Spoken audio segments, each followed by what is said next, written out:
আসসালামু আলাইকুম ভিউয়ার্স, কেমন আছেন সবাই? নতুন একটা ছোট্ট একটা ব্লগ নিয়ে চলে এসেছি। যেহেতু আমাদের কালকে থেকে রোজা, তো রোজার জন্য টুকটুক করে আমরা যা যা প্রিপারেশন নিয়ে রেখেছি সেগুলোই আপনাদের সাথে আজকে শেয়ার করব। এখানে কিছু ভেজিটেবলস, তারপর ফিশ, আর আপনার যেই রোজার বাজার টাজার লাগে সব কিছু আমরা সব কিছু প্রিপারেশন নিয়ে একবারে প্রিপেয়ার করে রেখে দিচ্ছি। আর আপনার বাঁধাকপি, এখানে অনেক পদের সবজি কাটা হয়েছে। এখানে আপনার গাজর আমরা ফ্রোজেন করে রাখার জন্য প্রায় 4 থেকে 5 কেজির মতো রেখেছি। এখানে মাছ কাটাকাটি করে একবারে ফ্রেশ করে একবারে ফ্রোজেন করে একবারে পুরো রমজান মাস জুড়ে খাওয়ার জন্য মাছ মাংস যা যা আর কি আমাদের প্রয়োজন হয় সব কিছু আমরা রেডি করে রেখেছি। আর এখানে কিছু ফ্রাইড আইটেম আমরা ফ্রোজেন করার জন্য রাখছি। সেটা আপনার ফুলকপিটা আপনার ভেজে খাওয়ার জন্য ফ্রাই করে। তো আমরা এখানে যেভাবে আর কি খাই সেভাবে কেটে কেটে স্লাইস করে আপনার মশলা মাখিয়ে হালকা একটু ভাপিয়ে মশলা মাখিয়ে আমরা ফ্রোজেন করে রেখে দিব, যাতে করে আমার রোজার দিন বের করে সাথে সাথে ওই ফ্রোজেন মশলা মাখানো যেই ফুলকপিটা সেটা আমি ভেজে ভেজে আমি খেতে পারি, আমরা সবাই আর কি খেতে পারি রোজাটার সময়। তো এজন্য এগুলো আমরা আগে থেকেই করে রাখছি। তারপরে আপনার এই ফুলকপির সিজনটাও অলরেডি চলে যাচ্ছে, তো সেই জন্য আবার বিশেষ করে বেশি করে আর কি ফ্রোজেন করে রাখা হচ্ছে। কারণ ফুলকপি কিন্তু সিজনাল যেই ফুলকপিটা সেটা কিন্তু আপনার খেতে আলাদা একটা মজা লাগে। আর অল টাইম যেই ফুলকপিগুলো পাওয়া যায় সেগুলো কিন্তু আসলে স্বাদ ওইরকম পাওয়া যায় না, ওরকম মজা লাগে না। তো এখানে কাটা শেষ, এখন আমরা মশলা মাখিয়ে ফ্রোজেন করব, দ্যাটস ইট। এইটাই আমাদের ফুলকপি ফ্রোজেন করার নিয়ম। আবার কিছু কেটে রেখে দেওয়া হয়েছে যে আপনার ভাজি করার জন্য যেরকম করে আমরা কি কাটি ওইভাবে কেটে হালকা ভাপিয়ে জাস্ট রেখে দেওয়া যাতে করে আমরা নামিয়ে সাথে সাথে ভাজিটা করে ফেলতে পারি। এখানে মশলা তেমন কিছুই না, বেসন, একটু কর্নফ্লাওয়ার, তারপরে একটু আপনার চাট মশলা, তারপরে একটু টমেটো সস, লবণ পরিমাণ মতো।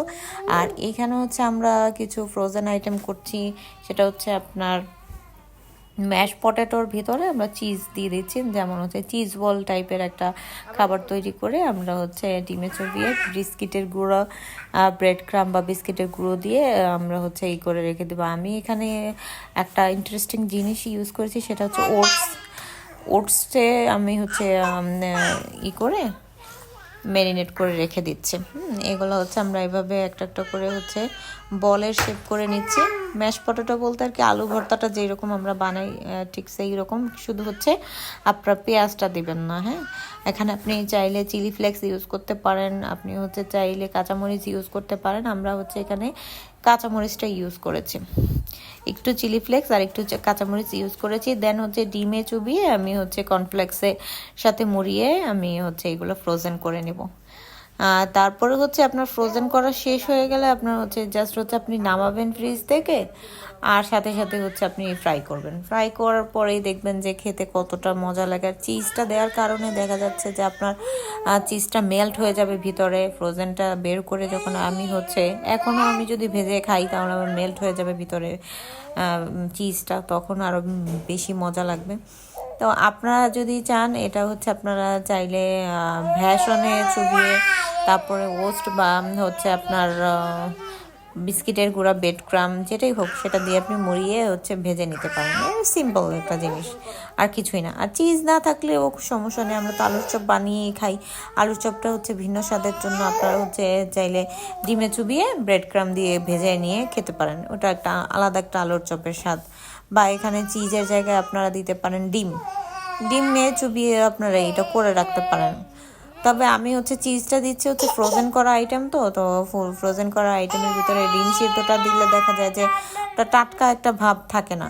আর ফ্রোজেনের ভিতরে যেমন আমার চিজটাও ফ্রোজেন, তো কোনো সমস্যা হবে না। দেখা গেছে যে আমি বের করার পরে আমি ভেজে আমি সাথে সাথে খেয়ে ফেলতে পারবো। তো আদারওয়াইজ আমি এইসব কথা না চাই, আপনারা দেখেন যে কিভাবে প্রসেসিং করে আমরা হচ্ছে বানাই।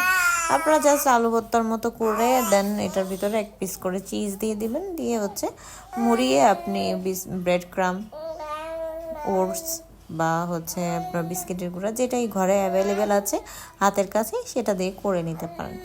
আর এইসব করে নেওয়ার কারণটাই হচ্ছে যাতে রোজার মধ্যে পেরেশানিটা কম হয়। এই যে আমরা কিছুটা ভেজে আর কি খেয়েছি সন্ধ্যার টাইমে। এইখানে হচ্ছে আমার হচ্ছে বিভিন্ন টাইপের ভেজিটেবল আমরা দেখাইলাম একটু আগে, যেটা সেইগুলা কাটার পরে হচ্ছে আমরা খুব ভালোভাবে সিদ্ধ করে নিয়েছি, সিদ্ধ করে হচ্ছে ম্যাশ করেছি। ম্যাশ করানোর পরে এটার প্রসেসিংটা আমরা চলে এসেছি, সেটা হচ্ছে আপনার ধনেপাতা, কাঁচামরিচ আর বিভিন্ন টাইপের মশলা, যেটা যেটা আর কি লাগে আমাদের ভেজিটেবল কাটলেট বানাতে, সেগুলো ইউজ করে আমি হচ্ছে মেরিনেট করে দেন হচ্ছে আপনার ফ্রিজে ফ্রোজেন করে রেখে দিব, যাতে করে আমার রোজার সময় এই বাড়তি ঝামেলাগুলো পোহাতে না হয়। যেমন সবজি সিদ্ধ করা, তারপরে ম্যাশ করা, তারপরে প্রিপেয়ার করা, তারপরে ভাজা, এগুলো কিন্তু অনেক টাফ। তো এই যে দেখেন আমাদের হচ্ছে সব কিছু কমপ্লিট। এখন হচ্ছে ম্যারিনেট করেছি আমি, ওটস দিয়ে ম্যারিনেটটা করি, ওটস উপরে দিয়ে আমি হচ্ছে ডিম দিয়ে ওটস দিয়ে করি। তো এখানে আবার আরেকটা আইটেম, সেটা হচ্ছে আপনার যেটাকে বলে হচ্ছে চিকেন বল। হ্যাঁ, চিকেন বলটা ইউজ করছি কারণ বাসায় হচ্ছে আমাদের নাস্তা খাওয়ার জন্য পাউরুটি ছিল। তো পাউরুটিটা দিয়ে আমি কি করা যায় সেটা ভেবে দেখলাম যে না, এখন আমার হচ্ছে চিকেন বল বানিয়ে ফেলাটাই উচিত, কারণ আমাদের হচ্ছে পরবর্তীতে তো সকালে নাস্তা প্রয়োজন নেই, কারণ আমরা রোজা থাকবো।